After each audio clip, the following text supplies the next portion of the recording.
बिस्मिल्लाहिर्रहमानिर्रहीम। शुरू अल्लाह के नाम से जो बड़ा मेहरबान और नहायत रहम करने वाला। अस्सलाम वालेकुम। तो कैसे आप सब? आज हम बना रहे हैं बहुत ही ज़बरदस्त साग जो कि बेपनाह फ़ायदे रखता है, बहुत सारी बीमारियों के लिए बहुत ज़्यादा मुफीद है। ये आज हम बना रहे हैं तारा मीरा का साग। इसे जमा का साग भी कहा जाता है।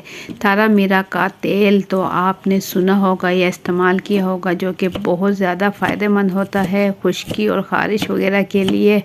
और ये साग बेपनाह फ़ायदे रखता है, ब्लड प्रेशर को कंट्रोल रखता है और ये शुगर के लिए बहुत ज़बरदस्त है। और ये जिस्म में दर्द, घुटनों वगैरह में दर्द के लिए भी बहुत ही अफादियत रखता है। ये साग थोड़ा सा तेज़ होता है, लेकिन ये अफादियत के लिहाज से बेपनाह फ़ायदा रखता है। तो आज हम बना रहे हैं तारा मीरा का साग। इसकी हमने ले ली है 2 गुत्थी। तो साग की रेसिपी शुरू करने से पहले चैनल पर न्यू है तो सब्सक्राइब कर लें। वीडियो पसंद आए तो एक प्यारा सा लाइक और एक प्यारा सा कमेंट कर दें। वीडियो अपनी फैमिली और फ्रेंड के साथ ज़रूर शेयर करें ताकि हर कोई फ़ायदे उठा सके इस बेपनाह फ़ायदा रखने वाले तारा मीरा के साग से। और बहुत आसानी के साथ, बहुत ही कम टाइम में और बहुत ही जायकेदार और मज़ेदार ये साग बनने वाला है। तो झटपट से बगैर टाइम ज़ाय किए बहुत ही मज़ेदार साग की रेसिपी शुरू करते हैं। बिस्मिल्लाहिर्रहमानिर्रहीम। सेहत और जायके से भरपूर तारा मीरा का साग बनाने के लिए यहाँ हमने ले ली है साग की 2 गुत्थी लेकर हम इसे पकाएंगे। ये साग सरसों के साग से थोड़ा सा महंगा मिलता है, लेकिन ये अफादियत के लिहाज से बेपनाह फ़ायदा रखता है। तो इसकी हम बिल्कुल बारीक बारीक कटिंग कर लेंगे। कटिंग करने के बाद इसे हम अच्छा सा धो लेंगे 2 से 3 मरतबा पानी में। और इसके बाद देगची में डाल लेंगे साग। अच्छे से धोने के बाद एक खुली सी देगची लेंगे, चूल्हे पर रखकर तमाम साग इसमें निकाल देंगे। और साथ में इसमें डाल देंगे हम पालक। 2 गुत्थी हमने साग के ली और 1 गुत्थी हमने ले ली पालक की। पालक हमने थोड़ा सा मोटा मोटा कट कर लिया है, क्योंकि पालक बहुत ही जल्दी पक जाता है और साग के साथ पकाया जाए तो साग भी जल्दी बन जाता है। पालक की वजह से पालक आप साथ डालें तो कोई भी साग हो वो जल्दी तैयार होगा। 1 गिलास हम पानी का डालकर ढक्कन ढककर इसे पकाएंगे। अगर आप इसे हल्की आंच पर पकाएं तो पानी ना डालें, तेज़ आंच पर पकाएं तो 1 गिलास पानी डाल दें। तो यहाँ मैंने ले ली है 5 से 6 हरी मिर्चें ले ली है। इसकी डंडियों की कटिंग कर देंगे। डंडियों की कटिंग करने के बाद मिर्चों की कटिंग कर लेंगे हम।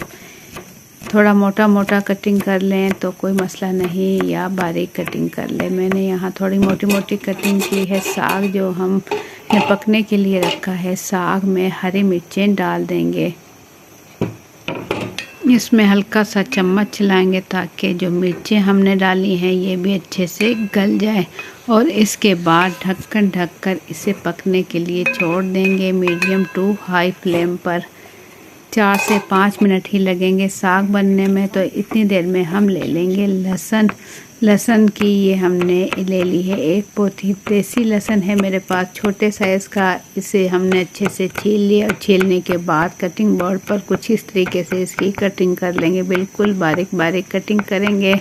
लहसुन का हम तड़का लगाएंगे जो कि साग में बहुत ही जायका देता है और बहुत ही मज़े का साग लगता है। तड़के आप लहसुन का लगाएं जो कि बहुत ज़बरदस्त लगता है। लहसुन की कटिंग करने के बाद हम साग देख लेंगे। देखें माशाल्लाह से साग जो है कलर इसका बिल्कुल वही है, कलर बिल्कुल भी इसका चेंज नहीं हुआ और साग अच्छे से गल चुका है। देखें तोड़कर मैं कोई डंडी साग की दिखाऊँ। ये देखें अच्छे से पिस रही है साग, इसका मतलब है रेडी हो चुका है और पानी भी इसका खुश्क हो चुका है। इसके बाद हम इसे रख लेंगे रुमाल पर, रोटी वाले रुमाल पर रख कर इस तरीके से हम इसे घोटने की मदद से इसे बिल्कुल बारीक पीस लेंगे।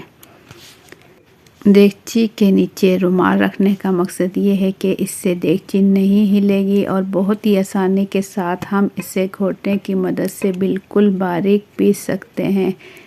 आप चाहे तो इसे ग्राइंडर मशीन में भी कर सकते हो, लेकिन घोटने की मदद से थोड़ा सा